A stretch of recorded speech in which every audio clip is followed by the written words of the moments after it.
In the late 12th century, a legendary warrior emerged, determined to unite the fractured Muslim world and drive out the Christian Crusaders who had seized the Holy Land. His name was Saladin, and his battle against the Crusaders would forever change the history of the Middle East and Europe. Born in 1137 in Tikrit, Iraq, Saladin quickly rose through the ranks of the military under his uncle, the powerful Shirkuh, a commander in the Zengid dynasty. After Shirkuh's death, Saladin became the vizier of Egypt in 1169, and his ambitions grew beyond the borders of Egypt. Saladin's vision was not just to hold Egypt, but to unite the Muslim world under one banner and reclaim the lands lost to the Crusaders. This vision would bring him into conflict with the powerful Christian kingdoms of the Crusader states.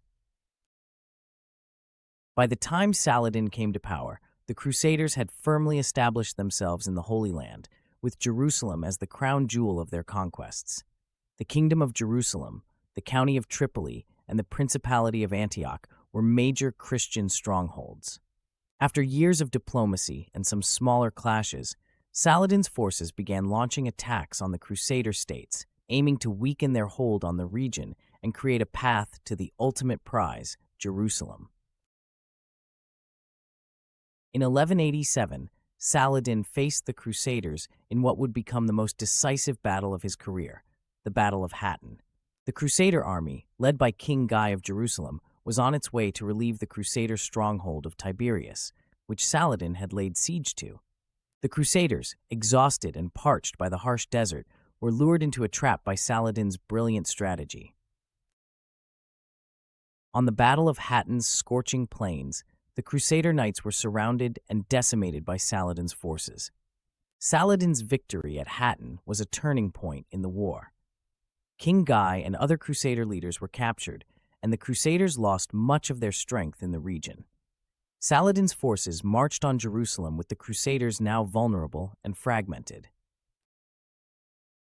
With the Crusader army broken, Saladin turned his attention to the city of Jerusalem itself. The siege began in September 1187, and after weeks of waiting and negotiating, Saladin's army laid siege to the city, hoping for a peaceful surrender rather than a bloody assault. Saladin offered the defenders a chance to leave the city unharmed in exchange for surrender, but the Christian leaders hesitated. After a long, tense period of negotiations, the Crusaders finally agreed to surrender the city. In October 1187, Saladin entered Jerusalem as a victor, and instead of massacring the population, he allowed Christian civilians to leave peacefully. He showed incredible mercy in comparison to the brutality the Crusaders had once displayed during their conquest of the city. The loss of Jerusalem sent shockwaves throughout Europe.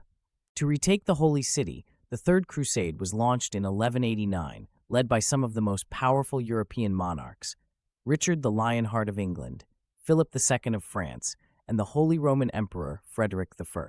The Third Crusade was filled with epic battles, like the Battle of Arsuf, where Richard the Lionheart fought Saladin's forces to a standstill, and the Crusaders' capture of Acre in 1191. After years of fierce fighting, Richard and Saladin reached a truce in 1192, allowing Christian pilgrims to visit Jerusalem freely while the city remained under Muslim control. Although the Crusaders never succeeded in retaking Jerusalem, Saladin's strength remained unbroken. He continued to defend the lands he had conquered, outsmarting the Crusaders at every turn. In 1193, Saladin passed away in Damascus from a fever. His death marked the end of an era. Despite his death, his legacy lived on, as his victory over the Crusaders secured the Holy Land for the Muslim world for generations to come. Saladin's legacy transcends his military victories. He is remembered as a man of honor, mercy, and strategic genius, a warrior who fought not only for his people, but for a vision of unity across the Islamic world. The struggle between the Crusaders and Saladin shaped the history of the Holy Land, and though the Crusaders' goal to control Jerusalem failed, the spirit of Saladin remains an enduring symbol of courage and mercy in the face of adversity. Saladin's battle against the Crusaders is one of the most pivotal moments in world history. What do you think of his legacy? Was he the hero of the Muslim world or a conqueror like the Crusaders? Let us know in the comments below. Don't forget to like, share, and subscribe for more amazing stories from history.